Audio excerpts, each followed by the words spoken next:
C. Joseph Vijay எனும் நான்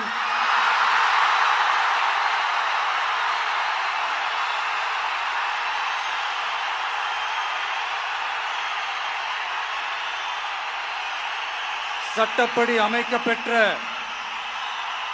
இந்திய அரசியல் அமைப்பின்பால் உண்மையான நம்பிக்கையும் மாறா பற்றும் கொண்டிருப்பேன் என்றும் இந்திய நாட்டின் ஒப்பில்லாத முழு முதல் ஆட்சியையும் ஒருமையையும் நிலை நிறுத்துவேன் என்றும்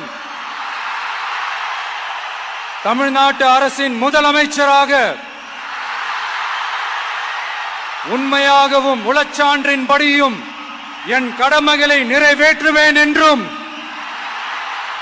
அரசியல் அமைப்பிற்கும் சட்டத்திற்கும் இணங்க அச்சமும் ஒருதலை சார்பும் இன்றி விருப்பு வெறுப்பை விலக்கி பலதரப்பட்ட மக்கள் அனைவருக்கும் நேர்மையானதை செய்வேன் என்றும் ஆண்டவன் மீது ஆணையிட்டு உறுதிமொழிகிறேன்.